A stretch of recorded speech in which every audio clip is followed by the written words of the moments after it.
Bismillahirrahmanirrahim. Assalamualaikum warahmatullahi wabarakatuh. Perkenalkan, kami dari kelompok 12 dengan anggota kelompok 1 Wan Azizah Afifah, NIM 71014180004, 2 Susi Amberwati, NIM 71014180090, 3 Nurfidah Lutfiah, NIM 71014181100, 4. Anissa Kumalaningrum, NIM 71014181207. Di sini kami mau mempresentasikan mengenai balance sheet scorecard. Apa sih itu balance sheet scorecard? Balance sheet scorecard adalah metode pengukuran hasil kerja yang digunakan perusahaan atau biasa disebut dengan strategi manajemen. Balance sheet scorecard dikembangkan oleh Dr. Andes Robert Kaplan dari Harvard Business School dan David Norton pada awal tahun 1990. Balance sheet scorecard berasal dari dua suku kata, balance sheet yang artinya berimbang dan scorecard yang artinya kartu skor. Pada awalnya, balance sheet scorecard atau singkatan BSC digunakan untuk memperbaiki sistem pengukuran kinerja eksekutif. Dengan BSC, perusahaan jadi lebih tahu sejauh mana penggerakan dan perkembangan yang telah dicapai. Dengan adanya BSC sangat membantu perusahaan untuk memberikan pandangan menyeluruh mengenai kinerja perusahaan. Agar kinerja perusahaan efektif dan efisien, dibutuhkan sebuah informasi akurat yang mewakili sistem kerja yang dilakukan. Lalu, balance scorecard menjabarkan misi dan strategi organisasi ke dalam tujuan operasional dan ukuran-ukuran kinerja untuk 4 perspektif berikut. Yang pertama, perspektif keuangan atau financial perspective. Menjelaskan konsekuensi ekonomis dari tindakan-tindakan yang dilakukan dalam 3 perspektif lainnya. Yang kedua, perspektif proses bisnis internal atau internal business process perspective. Menjelaskan proses internal yang dibutuhkan untuk memberikan nilai bagi pelanggan dan pemilik. Yang ketiga, perspektif pelanggan atau customer perspective. Menentukan pelanggan dan segmen pasar tempat unit usaha akan bersaing. Dan yang terakhir, perspektif pertumbuhan atau infrastruktur dan pembelajaran.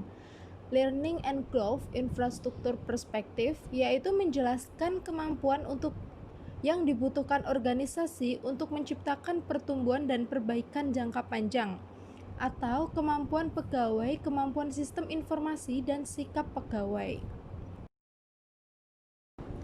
Ilustrasi balance sheet scorecard untuk Hotel Ashley. Yang pertama, perspektif keuangan. Dengan pendapatan operasi, ukurannya total pendapatan operasi harian dan pendapatan per kamar yang tersedia. Biaya operasional dengan ukuran beban operasi terhadap anggaran dan biaya per tamu. Yang kedua, perspektif pelanggan. Kepuasan pelanggan dengan ukuran peringkat kepuasan pelanggan dan jumlah keluhan per bulan. Kesetiaan pelanggan dengan ukuran jumlah anggota reward club baru dan persentase tamu yang kembali. Yang ketiga, ada perspektif internal. Perputaran pegawai dengan ukuran tingkat perputaran pegawai dan jumlah keluhan dari pegawai. Yang kedua, ada respons keluhan pelanggan dengan ukuran persentase keluhan yang mendapatkan respon dan rata-rata waktu untuk merespon keluhan. Yang terakhir, ada perspektif pembelajaran dan pertumbuhan. Identifikasi pasar baru dengan ukuran pertumbuhan dalam keanggotaan reward club untuk segmen demografi baru dan persentase pegawai yang mengikuti pelatihan, nilai sebelum dan sesudah pelatihan. Penerjemah strategi. Strategi menurut penyusunan kerangka kerja atau balance sheet scorecard diidentifikasikan sebagai memilih segmen pasar dan pelanggan yang ingin dilayani oleh perusahaan, mengidentifikasi proses bisnis dan internal yang penting harus dikuasai untuk memberikan proposisi nilai kepada pelanggan dalam segmen pasar yang dituju, dan memilih kemampuan perorangan dan organisasi yang diperlukan untuk tujuan internal, pelanggan, dan keuangan. Strategi penetapan hubungan yang diinginkan manajemen di antara 4 perspektif antara lain. Yang pertama, tujuan. Tujuan perusahaan kemungkinan adalah meningkatkan pendapatan dengan memperkenalkan produk-produk baru. Yang kedua, ukuran. Ukuran kinerjanya dapat berupa persentase pendapatan dari penjualan produk-produk baru. Yang ketiga, target. Target atau standar tahun depan untuk ukuran tersebut mungkin sebesar 20%. Dan yang terakhir, inisiatif. Inisiatif yaitu menjelaskan bagaimana target tersebut dicapai. Peranan dari ukuran kinerja. Ukuran kinerja diturunkan dari visi, strategi, dan tujuan perusahaan. Ukuran-ukuran kinerja tersebut harus seimbang di antara ukuran-ukuran berikut. Yang pertama, ukuran-ukuran pemicu kinerja atau indikator utama dari kinerja keuangan pada masa depan. Yang kedua, ukuran yang bersifat objektif dan subjektif. Yang ketiga, ukuran-ukuran internal dan eksternal. Yang keempat, ukuran-ukuran keuangan dan non-keuangan.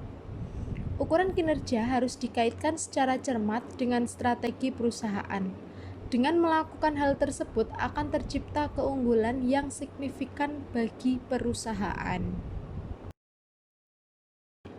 Mengaitkan ukuran-ukuran kinerja ke dalam strategi. Menyeimbangkan ukuran-ukuran hasil dengan pemicu kinerja pada dasarnya mengaitkannya dengan strategi organisasi. Pemicu kinerja membuat berbagai hal terjadi dan merupakan indikator bagaimana hasil akan diwujudkan. Strategi yang teruji atau testable strategi dapat diidentifikasikan sebagai sekumpulan tujuan yang saling terkait yang diarahkan pada tujuan keseluruhan. Keterujian strategi diraih dengan menyatukan ulang strategi ke dalam sekumpulan sebab akibat yang dinyatakan dengan jika, maka yang berurutan. Mengaitkan ukuran-ukuran kinerja ke dalam strategi. Pertama, perhatikan bagaimana masing-masing keempat perspektif berikut saling terkait melalui hipotesis hubungan sebab akibat. Perspektif pembelajaran dan pertumbuhan ditampilkan melalui dimensi pelatihan. Perspektif internal ditampilkan melalui perancangan ulang dan proses produksi. Perspektif pelanggan ditampilkan melalui kepuasan pelanggan dan pangsa pasar. Perspektif keuangan ditampilkan karena adanya pendapatan dan laba.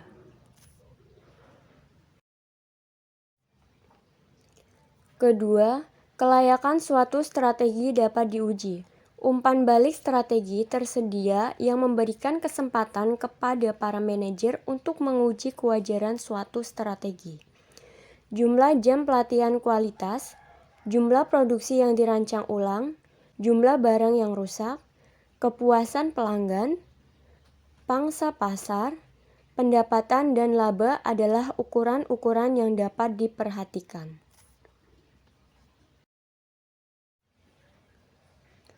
Permasalahan penerapan. Adanya kemungkinan bahwa pemicu-pemicu kinerja kunci seperti pelatihan dan perancangan ulang produk tidak mencapai tingkat seperti yang ditargetkan. Strategi yang tidak salih. Jika tingkat pemicu kinerja yang ditargetkan tidak tercapai dan hasil yang diharapkan tidak material, maka permasalahannya mungkin berada pada strateginya sendiri. Contoh berikut, menggambarkan double loop feedback di mana terjadi pada para manajer menerima informasi tentang efektivitas penerapan strategi dan validitas dari asumsi-asumsi yang mendasari strategi. Dalam sebuah sistem akuntansi berdasarkan fungsi, biasanya hanya terdapat single loop feedback di mana hanya menekankan pada efektivitas penerapan. Kesalihan dari asumsi yang mendasari rancangan biasanya tidak dipertanyakan.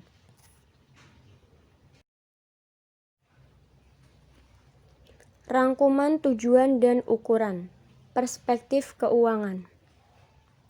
Yang pertama, pertumbuhan pendapatan. Tujuan. Meningkatkan jumlah produk baru. Ukuran. Persentase pendapatan dari produk-produk baru. Menciptakan aplikasi baru. Persentase pendapatan dari aplikasi baru. Memperoleh pelanggan dan pasar yang baru. Persentase pendapatan dari sumber-sumber baru. Menerapkan strategi penerapan harga yang baru. Tingkat keuntungan produk dan pelanggan. Yang kedua, pengurangan biaya. Tujuan: mengurangi biaya per unit. Ukuran: biaya per unit produk. Mengurangi biaya per pelanggan. Biaya per pelanggan. Mengurangi biaya saluran distribusi. Biaya per saluran distribusi. Kemudian yang ketiga, utilisasi aset. Tujuan: meningkatkan pemanfaatan aset. Ukuran: imbal hasil investasi.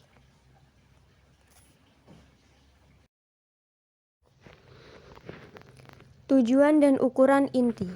Tujuan dan ukuran inti merupakan tujuan dan ukuran yang biasanya terdapat di semua organisasi. 5 tujuan inti utama adalah: yang pertama, meningkatkan pangsa pasar; yang kedua, meningkatkan retensi pelanggan; yang ketiga, meningkatkan akuisisi pelanggan; yang keempat, meningkatkan kepuasan pelanggan; dan yang terakhir, meningkatkan keuntungan pelanggan. Nilai pelanggan. Nilai pelanggan adalah selisih antara realisasi dan pengorbanan. Realisasi adalah apa yang diterima oleh pelanggan, sedangkan pengorbanan adalah apa yang diberikan sebagai timbal balik.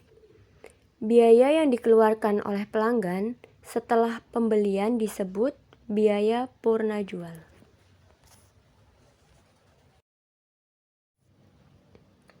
Nilai pelanggan. Tujuan suatu pengorbanan yang paling sederhana adalah: yang pertama, menurunkan harga, dan yang kedua, menurunkan biaya purna jual.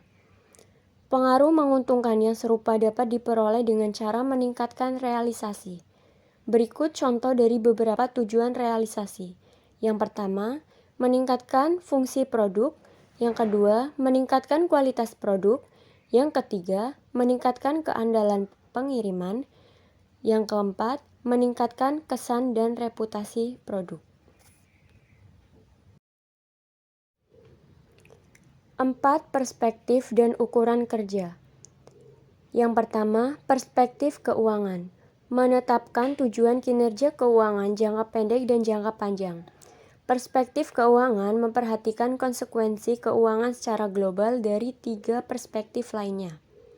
Perspektif keuangan memiliki 3 tema strategis, yaitu pertumbuhan pendapatan. Kemungkinan tujuan berkaitan dengan pertumbuhan pendapatan meliputi: yang pertama, meningkatkan jumlah produk; yang kedua, menciptakan aplikasi baru dari produk-produk yang telah ada; yang ketiga, mengembangkan pelanggan dan pasar yang baru; yang keempat, menerapkan strategi penetapan harga yang baru. Kemudian, tema yang kedua, pengurangan biaya. Contoh-contoh tujuan pengurangan biaya adalah: yang pertama, mengurangi biaya per unit produk; yang kedua, mengurangi biaya per pelanggan; yang ketiga, mengurangi biaya per saluran distribusi. Dan yang ketiga, tema strategis, yaitu pemanfaatan aset. Tujuan utama yang digunakan ukuran-ukuran keuangan seperti ROI dan EVA. Lalu yang kedua, perspektif pelanggan. Sumber dari komponen pendapatan untuk tujuan keuangan. Perspektif ini menetapkan dan memilih pelanggan dan segmen pasar yang dipilih perusahaan sebagai tempat untuk bersaing. Ikhtisar beberapa tujuan dari ukuran perspektif pelanggan yaitu sebagai berikut. Dapat dilihat di tabel. Yang ketiga ada perspektif internal atau proses.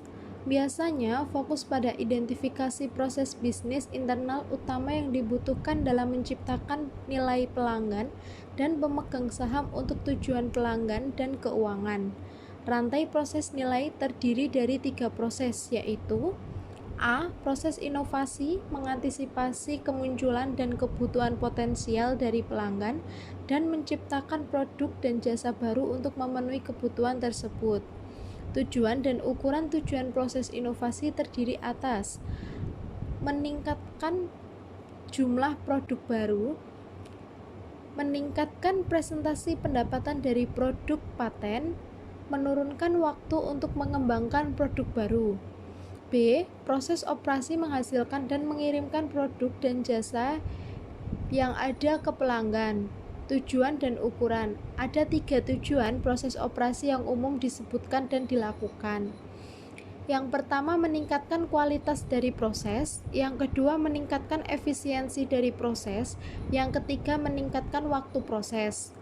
C. Proses layanan penjualan, memberikan layanan yang penting dan responsif kepada pelanggan setelah produk atau jasa dikirimkan. Waktu siklus dan velositas. Waktu untuk merespon pesanan pelanggan dikenal sebagai kemampuan menanggapi atau responsif.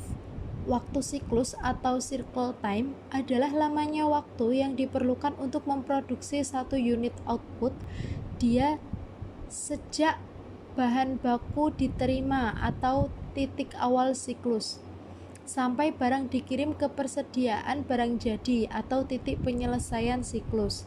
Sedangkan velositas atau velocity adalah jumlah unit output yang dapat diproduksi dalam satu periode. Jumlah tertentu atau jumlah unit yang diproduksi dibagi dengan waktu. Intensif dapat digunakan untuk mendorong para manajer operasional agar bersedia waktu siklus manufaktur atau untuk meningkatkan velositas sehingga memperbaiki kinerja pengiriman. Dengan cara mengaitkan biaya produk ke waktu siklus dengan rumus biaya standar per unit sama dengan biaya konversi unit per jumlah menit yang tersedia. Contoh perhitungan waktu siklus dan velositas. Menghitung waktu siklus dan velositas. Waktu siklus adalah jumlah waktu per jumlah unit yang diproduksi. Dan velositas jumlah unit yang diproduksi per jumlah waktu. Mengukur waktu yang diperlukan oleh suatu perusahaan dalam memberikan respons terhadap suatu hal seperti pesanan pelanggan, keluhan pelanggan, dan pengembangan produk baru. Informasi. Perusahaan memiliki data dari salah satu manufakturnya. Unit produksi maksimum dalam 1 triwulan atau periode 3 bulan yaitu 200.000 unit.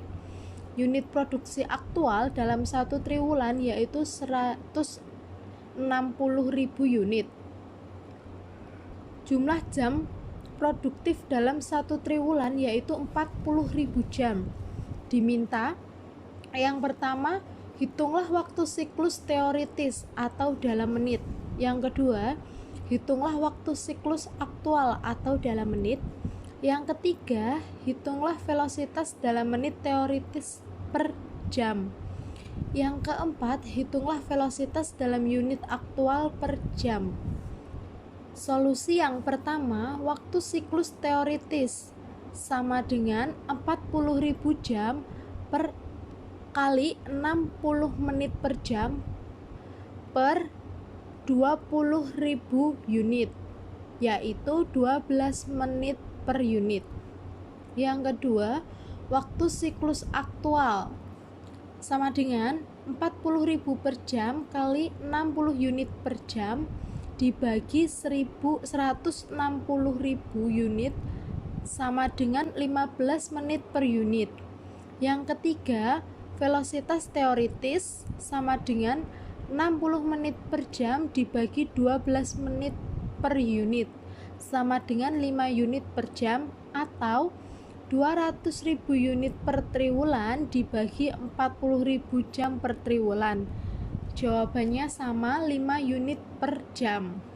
Yang keempat, velositas aktual sama dengan 60 menit per jam dibagi 15 menit per unit sama dengan 4 unit per jam atau 160.000 unit per triwulan per 40.000 per jam per triwulan sama dengan 4 unit per jam. Jawabannya sama. Efisiensi siklus manufaktur. Ukuran operasional berdasarkan waktu lainnya menghitung manufacturing style efficiency atau MCI, efisiensi siklus manufaktur. Rumus untuk menghitung MCI adalah MCI sama dengan waktu pemprosesan per waktu pemprosesan ditambah waktu pemindahan ditambah waktu menunggu. Proses layanan purna jual sama dengan tujuan dan ukuran, meningkatkan kualitas, meningkatkan efisiensi, dan mengurangi waktu pemprosesan juga merupakan tujuan yang diterapkan dalam proses layanan purna jual. Cara menghitung MCI. Menghitung efisiensi siklus manufaktur yaitu MCI mengukur proporsi waktu siklus manufaktur yang berkaitan dengan pemprosesan yang diberikan nilai tambah tanpa adanya pemborosan. Rasionya harus sama dengan 1,0. Informasi. Sebuah perusahaan memberikan informasi sebagai berikut. Unit produksi maksimum dalam 1 triwulan atau periode 3 bulan adalah 200.000 unit. Unit produksi aktual dalam 1 triwulan adalah 160.000 unit. Jumlah jam produktif dalam 1 triwulan adalah 40.000 jam. Waktu siklus aktual adalah 15 menit. Waktu siklus teoritis yaitu 12 menit. Diminta. Yang pertama, hitunglah jumlah waktu pemprosesan dan jumlah waktu tidak memproses. Yang kedua, hitunglah MCI. Solusi. Untuk soal nomor 1, waktu pemprosesan sama dengan waktu siklus teoritis. Oleh karena itu, jika semuanya berjalan dengan lancar dan tidak ada waktu yang terbuang, percuma, maka diperlukan 12 menit untuk memproduksi 1 unit. Oleh karena itu, waktu tidak memproses seharusnya adalah selisih antara waktu siklus aktual yang terdiri atas beberapa pemborosan dan waktu siklus teoritis. Waktu pemprosesan sama dengan waktu siklus teoritis yaitu 12 menit. Waktu tidak memproses sama dengan waktu siklus aktual dikurangi waktu siklus teoritis, yaitu 15 dikurangi 12 sama dengan 3 menit. Yang kedua ada MCI sama dengan waktu pemprosesan per waktu pemprosesan ditambah waktu yang tidak bermanfaat, yaitu 12 per 12 ditambah 3 sama dengan 0,8 atau 80%. Kemudian yang keempat, perspektif pembelajaran dan pertumbuhan. Memiliki 3 tujuan utama, yaitu yang pertama, meningkatkan kemampuan pegawai. 3 ukuran inti yang digunakan untuk mengetahui kemampuan pegawai adalah peringkat keputusan pegawai, persentase perputaran pegawai, dan produktivitas pegawai. Misalnya, pendapatan per pegawai. Kemudian yang kedua, meningkatkan motivasi. Pembelajaran dan kesejajaran, jumlah saran per pegawai dan jumlah saran yang diterapkan per pegawai memberikan ukuran mengenai tingkat keterlibatan pegawai. Sedangkan jumlah saran yang diterapkan per pegawai menunjukkan kualitas dari partisipasi pegawai. Kemudian yang ketiga, meningkatkan kemampuan sistem informasi. Berarti memberikan informasi yang lebih akurat dan tepat waktu kepada para pegawai, sehingga mereka dapat meningkatkan pemrosesan dan melaksanakan proses yang baru secara efektif. Persamaan penting. Yang pertama, untuk mencari ROI, yaitu dengan cara laba operasi per aset operasi rata-rata. Yang kedua, untuk mencari aset operasi rata-rata dengan cara aset awal ditambah aset akhir kemudian dibagi 2. Kemudian yang ketiga, untuk mencari ROI, margin laba operasi per penjualan dikali perputaran penjualan per aset operasi rata-rata. Kemudian yang keempat, untuk mencari laba residu, itu dengan cara laba operasi dikurangi tingkat imbal hasil minimum dikali aset operasi rata-rata. Kemudian yang kelima, untuk mencari EVA, itu dengan cara laba operasi setelah pajak dikurangi persentase biaya modal aktual dikali total modal yang digunakan. Kemudian yang keenam, untuk mencari MCI, itu dengan cara waktu pemrosesan dibagi waktu pemrosesan ditambah waktu pemindahan ditambah waktu pemeriksaan dan ditambah waktu menunggu.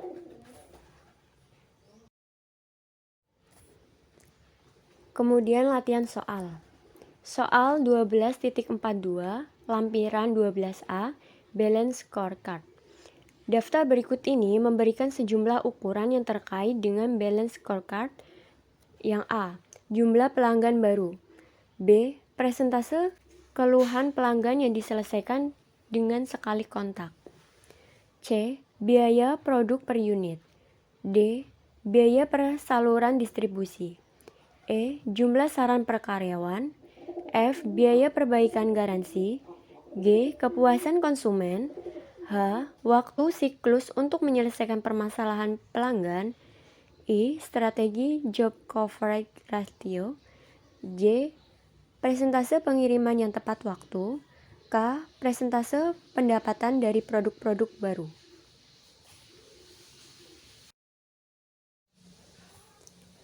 Diminta yang pertama, kelompokkan setiap ukuran kinerja tersebut ke dalam perspektif berikut. Yang pertama, keuangan, pelanggan, proses bisnis internal, atau pembelanjaan dan pertumbuhan. Kemudian yang kedua, berikan tambahan ukuran kinerja untuk setiap perspektif. Selanjutnya untuk soal 12.43, lampiran 12A, waktu siklus dan velositas siklus manufaktur. Sebuah perusahaan seperti Kicker melaksanakan perbaikan garansi atas pengeras suara dalam sebuah unit manufaktur.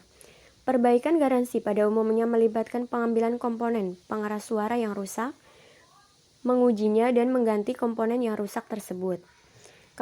Kapasitas maksimum unit manufaktur tersebut adalah 1000 perbaikan per bulan. Terdapat 500 jam produksi yang tersedia setiap bulannya.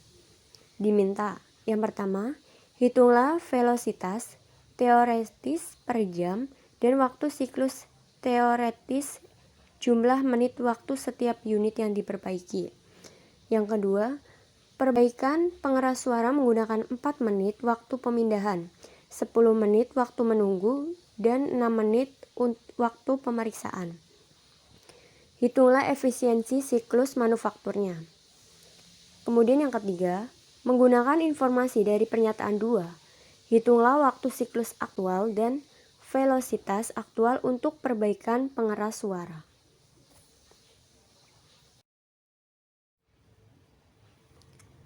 Jawaban latihan soal 12.42. Perspektif keuangan. Biaya produk per unit, biaya per saluran distribusi, biaya perbaikan garansi, beban operasi terhadap pelanggan, presentase pendapatan dari produk-produk baru. Kemudian perspektif pelanggan.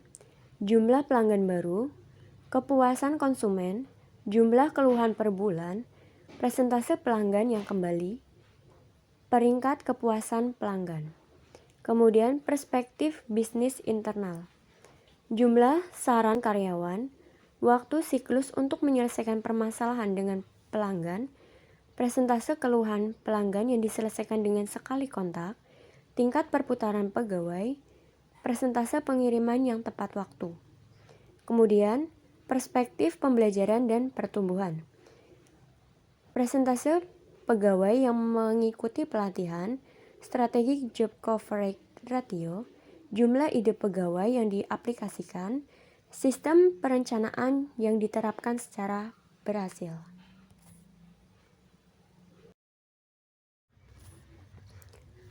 Jawaban latihan soal 12.43. Yang pertama, waktu siklus teoritis sama dengan 500 jam dikali 60 menit per jam per 1000 unit sama dengan 30 menit. Kemudian, velositas teoritis sama dengan 60 menit per jam per 30 menit per unit sama dengan 2 menit per jam. Kemudian nomor 2, untuk mencari MCE itu dengan cara waktu pemrosesan per waktu pemrosesan plus waktu pemindahan plus waktu pemeriksaan plus waktu menunggu sama dengan 30 per 30 ditambah 4 ditambah 6 ditambah 10 sama dengan 30 per 50 sama dengan 0,6 sama dengan 60%.